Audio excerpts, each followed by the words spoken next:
দেশে আসার জন্য কোথায় মুচলেকা দিতে হয়, কার অনুমতি নিয়ে দেশে পা রাখতে হয়, সেটাও তারা গোপন এবং গুপ্ত রাখবেন। আগামীর বাংলাদেশে নতুন করে কোনো স্বৈরাচার হতে দেওয়া হবে না। আগের মতো করে আর বলতে পারবেন না যে 10 টাকা কেজিতে চাল খাওয়াবো। এখন আপনি বলেন যে ফ্যামিলি কার্ড দিব, কিন্তু সেই ফ্যামিলি কার্ড কিসের বিনিময়ে দিবেন, কতখানি জুলুম করে দিবেন এবং তার বিনিময়ে কি কি নিবেন, সেইটা তো আপনারা মুখ খুলে বলতে পারেন না। এই নির্বাচন ওই নির্বাচনে ফলাফল পড়বে কি পড়বে না সেটা দেখার জন্য খুব বেশি সময় বাকি নাই। আমরা যেটা বলতে পারি সেটা হচ্ছে ছাত্র জনতা শ্রমিক মজদুর সবাই এক হয়েছে। ফেব্রুয়ারি মাসের 12 তারিখে সর্বপ্রথম গণভোটে হ্যাঁ জয়যুক্ত হবে।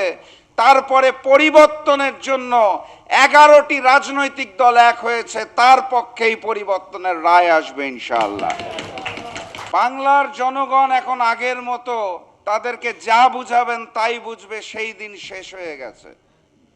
ওই মিডিয়াকে কন্ট্রোল করে ভারতীয় আধিপত্যবাদের প্রচারণার জন্য যেই বাংলাদেশ গড়ার পরিকল্পনা করা হয়েছিল, সেই বাংলাদেশ এখন আর নাই। এখন আপনি আগের মতো করে আর বলতে পারবেন না যে 10 টাকা কেজিতে চাল খাওয়াবো। এখন আপনি বলেন যে ফ্যামিলি কার্ড দিব, কিন্তু সেই ফ্যামিলি কার্ড কিসের বিনিময়ে দিবেন, কতখানি জুলুম করে দিবেন এবং তার বিনিময়ে কি কি নিবেন, সেইটা তো আপনারা মুখ খুলে বলতে পারেন না। যেই দলের নেতা বাংলাদেশে নিজের মাতৃভূমিতে পা রাখবে কিনা সেটা সিদ্ধান্ত একা নিতে পারে না, সেই নেতার নেতৃত্বে নতুন বাংলাদেশের 18 কোটি মানুষ ফ্যামিলি কার্ড নিয়ে শান্তিতে থাকবে, এটা বাংলাদেশের কোনো পাগলও বিশ্বাস করে না।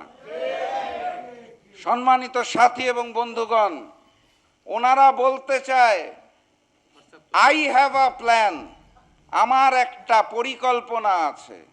ওনারা বলতে চায় উই হ্যাভ আ প্ল্যান, আমাদের একটা পরিকল্পনা আছে। আমরা বলতে চাই সর্বোত্তম পরিকল্পনাকারী মহান রব্বুল আলামিন আল্লাহ, কোনো নেতা নয়, কোনো মানুষ নয়।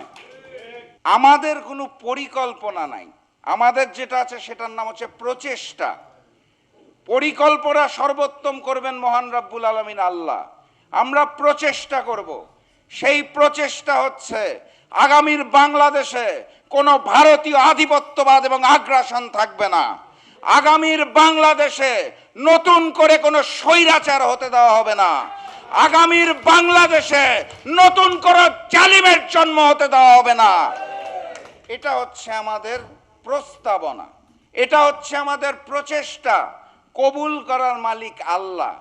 আই হ্যাভ আ প্ল্যান বলার পর সেই প্ল্যান কি সেটাকেও তারা গুপ্ত রাখবে। দেশে আসার জন্য কোথায় মুচলেকা দিতে হয়, কার অনুমতি নিয়ে দেশে পা রাখতে হয়, সেটাও তারা গোপন এবং গুপ্ত রাখবেন। এবং ফ্যামিলি কার্ডের নাম দিয়ে মনে করবেন ফেব্রুয়ারি মাসের 12 তারিখে তাদের জয় জয়কার হবে। তাহলে আমি স্মরণ করিয়ে দিতে চাই, এরকম স্বপ্ন দেখলে ফ্যাসিস্ট শেখ হাসিনা যেভাবে পালিয়েছে, একইভাবে ভারতের সামনে মাথা নত করা নতুন জালেম নতুন বিএনপিকেও পালাতে হবে।